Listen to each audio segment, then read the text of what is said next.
ওই প্রবাসের জীবন কত কষ্ট।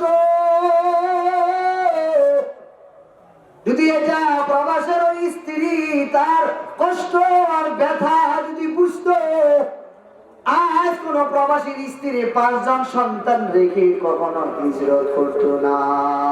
ঠিক না বেটি? ওই প্রবাসে জীবন কত কষ্ট। যদি এটা তার সন্তান বুঝতো, তাকে বারবার বারবার এটা বলতো না, আব্বা আমার জন্য এই জিনিস নিয়ে আসো, আমার জন্য ওই জিনিস নিয়ে আসো। আহারে, সন্তান যখন দেশ আসে মা বলে আমার কোনো কিছুর প্রয়োজন নাই। ও সন্তান, আমার তোমার প্রয়োজন। একটু বলেন তো, আল্লাহর হাবিব রাহমাতুল্লিল আলামিন বলেন, وعن أبي بكرة رضي الله تعالى عنه قال رسول الله صلى الله عليه وسلم كل الذنوب يغفر الله منها ما شاء إلا عقوق الوالدين।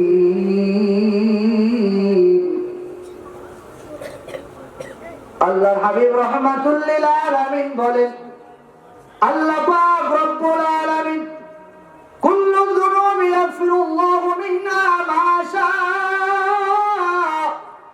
আল্লাহ পাক রব্বুল আলামিন বান্দার যত গুনাহ আছে, শিরক ছাড়া যত গুনাহ আছে, আল্লাহ পাক যত ইচ্ছা সব পাপগুলি আল্লাহ পাক রব্বুল আলামিন ক্ষমা করে দেন, মাফ করে দেন। ইল্লা উকুকুল ওয়ালিদাইন। মদিনার নবী ডেকে বলেন, আমার উম্মতের দল, আল্লাহ পাক রব্বুল আলামিন ওই পিতামাতার অবাধ্যতা কখনো আল্লাহ পাক ক্ষমা করবেন না। ফাইন্নাহু ইউআজ্জিলু লিসাহিবিহি ফিল হায়াতি ক্বাবলা আল মামাত। কেন করব না? আল্লাহ পাকের হাবিব রাহমাতুল্লিল আলামিন বলেন, ওই পিতামাতার সাথে বেয়াদবি করার কারণে, পিতার সাথে বেয়াদবি করার কারণে, মায়ের সাথে বেয়াদবি করার কারণে তার মৃত্যুর আগে তাকে আল্লাহ পাক রব্বুল আলামিন ওই সাজা তাকে প্রদান করে থাকেন। মৃত্যুর আগে আব্বা আম্মার সাথে বেয়াদবি করার কারণে তাকে মালিক সাজা দিয়ে থাকে। দুনিয়ার সাজা হলো আরাম সাজা, আসল সাজা হলো পরকালে। কত সন্তানকে দেখা যায় মায়ের বদদুয়ার কারণে হঠাৎ করে বোমা হয়ে যায়। কত সন্তানকে দেখা যায় অনেক টাকার মালিক হঠাৎ করে ফকির হয়ে যায়, ভিন্ন কোনো কারণ নাই, মায়ের দোয়ার কারণে। নবী বলেন, রিদা রাব্বি ফি রিদাল ওয়ালিদ ওয়া সাকাতুর রাব্বি ফি সাকাতিল ওয়ালিদ। আমার উম্মতের দল, পিতামাতার সন্তুষ্টির ভিতরে আল্লাহ পাকের সন্তুষ্টি। পিতামাতাকে খুশি রাখো, পিতামাতাকে সন্তুষ্টি রাখো, পিতামাতার খেদমত করো। পিতামাতার খেদমত করলে, পিতামাতা খুশি হলে আল্লাহ পাক খুশি হন। পিতামাতার খেদমত করো, পিতামাতা যদি খুশি হয় আল্লাহ পাক রব্বুল আলামিন খুশি হয়। রিদা রাব্বি ফি রিদাল ওয়ালিদ ওয়া সাকাতুর রাব্বি ফি সাকাতিল ওয়ালিদ। পিতামাতাকে খুশি করতে পারলে আল্লাহ পাক রব্বুল আলামিন খুশি হয়। পিতামাতাকে অসন্তুষ্টি করলে আল্লাহ পাক রব্বুল আলামিন অসন্তুষ্টি হয়। দুনিয়ার মানুষ মাথায় রাখিও। এই জন্য মাঝে মাঝে বলে, মা আমি তোমার দোয়া ছাড়া ভালো ডাক্তার হতে পারবো না, মা আমি তোমার দোয়া ছাড়া ভালো ইমাম সাহেব হতে পারবো না, মা আমি তোমার দোয়া ছাড়া ভালো ড্রাইভিং হতে পারবো না, মা আমি তোমার দোয়া ছাড়া ভালো ইঞ্জিনিয়ার হতে পারবো না, মা আমি তোমার দোয়া ছাড়া বিদেশ গিয়ে আমি ভালো ইনকাম করতে পারবো না, মা আমি তোমার দোয়া ছাড়া পরবর্তী জিন্দেগি আমার সুন্দর হবে না, মা তোমার দোয়া ছাড়া আমি ভালো একজন বক্তা হতে পারবো না, মা তোমার দোয়া ছাড়া আমি ভালো ইঞ্জিনিয়ার হতে পারবো না, মা তোমার দোয়া ছাড়া আমি ভালো কোনো কিছু করতে পারবো না, মা আমি তোমার দোয়া ছাড়া পরীক্ষাতে ভালো রেজাল্ট করতে পারবো না, মা আমি তোমার দোয়া ছাড়া ভালো কিছু আমি করতে পারবো না, মা আমি তোমার দোয়া ছাড়া পরীক্ষাতে ভালো রেজাল্ট করতে আমার জন্য কষ্ট হবে। মা আমি তোমার দোয়া ছাড়া ইমামতি করতে আমি ভালো করে পারবো না। আর ডাক্তার সাহেব ডাক্তার হলো মায়ের দোয়ার বরকতে, ইঞ্জিনিয়ার সাহেব ইঞ্জিনিয়ার হলো মায়ের দোয়ার বরকতে, এমপি সাহেব হলো মায়ের দোয়ার বরকতে, মন্ত্রী সাহেব মন্ত্রী হলো মায়ের দোয়ার বরকতে, প্রবাসী জিন্দিগি সুন্দর হবে মায়ের দোয়ার বরকতে। ও জগতের মানুষ, মায়ের দোয়া নিয়ে নিয়ে সামনে চলতে থাকো। মায়ের দোয়া নিয়ে নিয়ে যখন সামনে চলবা, আল্লাহ পাকের হাবিব রাহমাতুল লিল আলামিন বলেন, আল জান্নাতু তাহতা আকদামিল উম্মাহাত, তোমার মায়ের পায়ের নিচে তোমার জান্নাত। অতএব তুমি তোমার মায়ের খেদমত করে জান্নাত কামাই করো। হঠাৎ করে একজন সাহাবী আসি বলে, ওগো আল্লাহর হাবিব রাহমাতুল লিল আলামিন বলেন, পিতা মাতার উপর সন্তানের কেমন হক রয়েছে? আল্লাহর নবী বলেন, হুমা জান্নাতুকা ওয়া নারুক। ও আমার সাহাবী, পিতা মাতা তোমার জান্নাত, পিতা মাতা তোমার জাহান্নাম। আবার কিভাবে পিতা মাতা আমার জান্নাত হয়? আবার কিভাবে পিতা মাতা আমার জাহান্নাম হয়? পিতা মাতা তোমার যখন নাকি তুমি পিতা মাতাকে খেদমত করে সন্তুষ্ট করতে পারে না, পিতা মাতা খুশি হইবে, আল্লাহ পাক রব্বুল আলামিন খুশি হবেন। খুশি হওয়ার পর মালিক তোমাকে জান্নাত দিয়ে দিবে। জীবনের মূল কষ্ট মায়ের প্রসব বেদনা,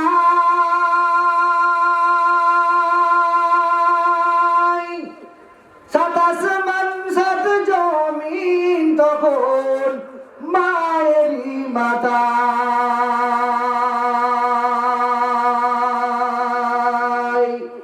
জীবনের মূল কষ্ট মায়ের প্রসব বেদনা,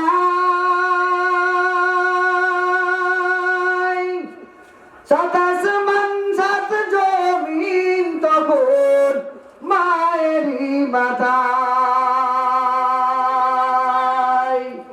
এমনই মাকে কেমনই আজি যাব আমি ভুলিয়া,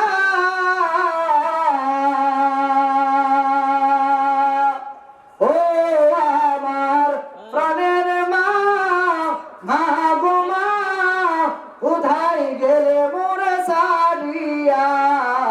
জনম দুঃখী ইয়াতিম আমি, চাই না কেউ ফিরিয়া।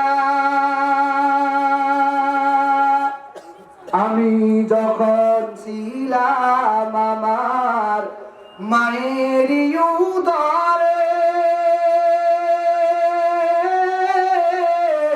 চলাফেরা করতেন যে মা কত কষ্ট করে, ঠিক না বেঠি? আমি যখন ছিলাম আমার মায়েরই উদরে,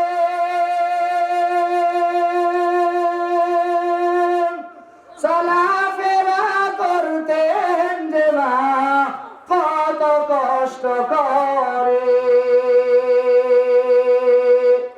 আমার সুন্দর মুখ দেখে মায়ের ব্যথা যাই যে ভুলিয়া, ও আমার প্রাণের মা, মা গো মা, কোথায় গেলে মোরে সারিয়া? জনম দুঃখী ইয়াতিম আমি, চাই না কেউ ফিরিয়া। জীবনের মূল কষ্ট মায়ের প্রসব বেদনা,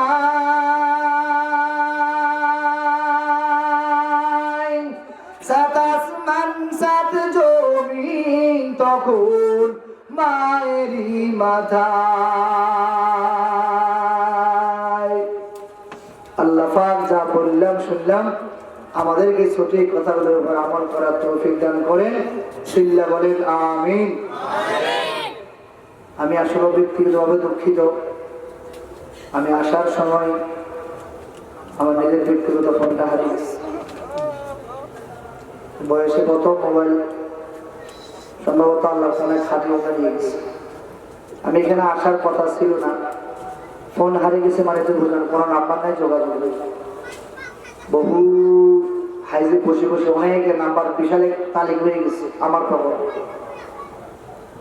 কারো নাম্বার নাই, ফোন হারিয়ে গেছে। ফোন হারিয়ে গেছে তো বড় না, 30,000 টাকা চলে গেছে, 20,000 টাকা চলে গেছে, ওটা দুঃখ না। ধরেন আমার ফোনটার দাম 22,000 টাকা বর্তমান মার্কেটে, এটা দুঃখ না। দুঃখ হলে এই যে বসে বসে এগুলো সব নাম্বার সংগ্রহ করছে, মন মানসিকতা একটা ভালো না। ড্রাইভার ভাই মাফ করবেন, আপনারাও ক্ষমা করবেন। আসলে আলোচনা করা মন মানসিকতা ঠিক না গেলে কথাবার্তা বড় বড় কষ্ট হয়ে যায়। আজকে হাতে একটা প্রোগ্রাম ছিল, এই প্রোগ্রামটা দীর্ঘ 2-3 মাস আগে ডায়রি করা হয়েছে। আর যাই হোক, আগামী দিনে চট্টগ্রাম আসার একটা বসে প্রোগ্রাম, দোয়া করবেন, দোয়া চাই, মন মানসিকতা একটু ভালো নেই যেন মালিকে আপনাদের ভালোবাসা যেটুকু বলা ছিল বলাইছে, কাটছিট না করে। জানি না আপনার সাথে আর দেখা হয় কিনা, দোয়া করবেন, দোয়া চাই। আমাদের আমন্ত্রিত ওলামায়ে কেরাম, বিশেষ করে আজকের মাহফিলের মধ্যমণি আমাদের সকলের শ্রদ্ধা বাজার হুজুর আসবেন, কথা বলবেন। বিশেষ করে আপনাদের এলাকার দীর্ঘদিনের ইমাম সাহেব মাহমুদুল হক সাহেব, আমার শ্রদ্ধেয় মুরব্বী এবং ছেলে তাজ, যাদের পরামর্শ ভালোবাসা আপনাদের সামনে 2-4টি কথাবার্তা বলার সুযোগ হয়েছে।